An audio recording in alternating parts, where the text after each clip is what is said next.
তো আমাদের বাড়ির কাছাকাছি একটা নিউ পার্ক মানে নতুন পার্ক হচ্ছে। তো সেটাই মানে সেখানেই আমি ঘুরতে গিয়েছিলাম, সেটাই তোমাদের মাঝে শেয়ার করলাম। আসসালামু আলাইকুম বন্ধুরা, তোমরা সবাই কেমন আছো? আশা করি আল্লাহর দয়ায় তোমরা বেশ ভালো আছো। আলহামদুলিল্লাহ, আমরাও বেশ ভালো আছি।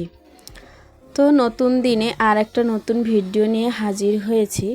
তো আমি গিয়েছিলাম আমাদের করণদিঘি, মানে আমাদের বাড়ির কাছেই। তো করণদিঘি বাজারে গিয়েছিলাম, মানে দোকানে আমার রান্নার ঘরের কিছু কেনাকাটা করতে, মানে হাঁড়ি পাতিলগুলো। তো সেখানে গিয়ে কিন্তু আমার হাজব্যান্ড বলল চলো একটু, যেখানে নিউ পার্ক হচ্ছে, পার্কটা নতুন পার্কটা হচ্ছে, সেখানে আমরা একটু গিয়ে ঘুরে আসি।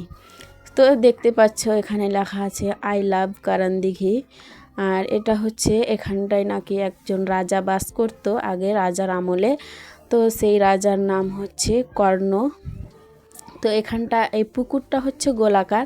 পুকুরটা দেখে কিন্তু বেশ ভালো লাগলো, আর বিশাল বড় পুকুর। ওই পুকুরটার মানে নাম এখন দিয়েছে কর্ণ রাজার পুকুর। তো এখানে কিন্তু বিশাল বড় মেলা হয় আমাদের পয়লা বৈশাখ মাসে কিন্তু এখানে বিশাল বড় মেলা হয়। আর এখানটা মানে জনপ্রিয় জায়গা, খুব ভালো জায়গা। তো আমরা তো সেই রকম, আমি ফার্স্ট গিয়েছি, কারণ মেলা হলে তো আমাদের ধার্মিক অনুযায়ী আমাদের মানে মেয়েরা মেলা যেতে পারবে না আর কিছু, মানে আমাদের বারণ তো ছিল, আমাদের বংশগত এটা যে মানে মেয়েরা কিংবা ছেলেরাও, মানে এটা হচ্ছে হিন্দুদের বেশি প্রচারিত জায়গা।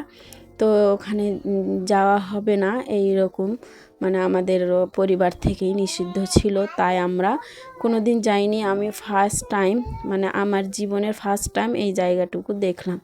কিন্তু আমাদের বাড়ির পাশেই কিন্তু কোনো দিন দেখিনি।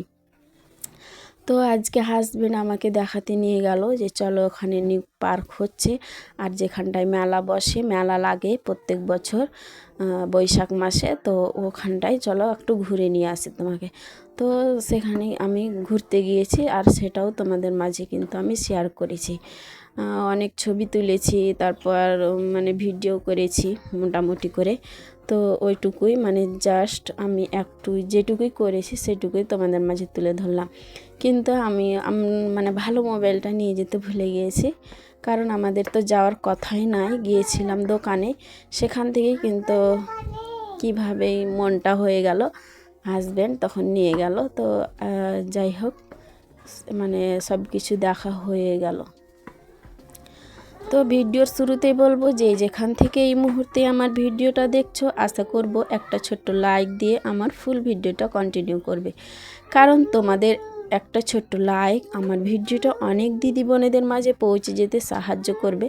তাই আশা করব একটা ছোট্ট লাইক দিয়ে আমার ফুল ভিডিওটা কন্টিনিউ করবে। তো এখন মানে আমরা বাড়ির দিকে রওনা দিচ্ছি, এখন আবার বাড়ি চলে যাবো। ওই যে ওখানটায় আই লাভ করণদিঘি, এখানটায় আমরা দাঁড়িয়েছিলাম, ছবি তুললাম, তারপরে কিন্তু আমরা বাড়ির দিকে রওনা দিয়েছি। তো ওখানে গিয়ে আবার ওটাকে মানে জুম করার চেষ্টা করছিল হাজব্যান্ড। তো যাই হোক, আমার এই মোবাইলের ক্যামেরা তো অতটা ভালো নয়, তাই মানে এইরকমভাবেই হয়েছে, ওইটুকুই আমি তোমাদের মাঝে তুলে ধরলাম। তো কেমন লেগেছে তো এটা কমেন্টের মাধ্যমে জানাতে পারো, জানাতে কিন্তু ভুলো না। আর সবাই ভালো থাকো, সুস্থ থাকো। আর আজকে হচ্ছে 21তম রমজান, 21তম রমজানের দিনেই কিন্তু আমি এসেছিলাম এখানে। তো মানে জাস্ট কালকেই গিয়েছিলাম, ওটাই আমি শর্টকাটভাবে মানে ভিডিও, তো এইভাবে ভিডিও করে তোমাদের মাঝে মানে তুলে ধরলাম। তো আজকে ভিডিও আমার মানে বানানো হয়নি, তাই আমি এটাই শর্টকাটভাবে দিয়ে দিলাম। তো কেমন লাগলো কমেন্টের মাধ্যমে জানাতে পারো। তো আজকে এখান থেকে তোমাদের কাছ থেকে বিদায় নিয়ে নিচ্ছি। আসসালামু আলাইকুম, আল্লাহ হাফিজ। সবাই ভালো থাকো, সুস্থ থাকো, এটাই কামনা করি। আর রমজান মাস খুব ভালোভাবে কাটাও, একদম শেষ, এখন ঈদুল ফিতরের জন্য অপেক্ষা। আসসালামু আলাইকুম।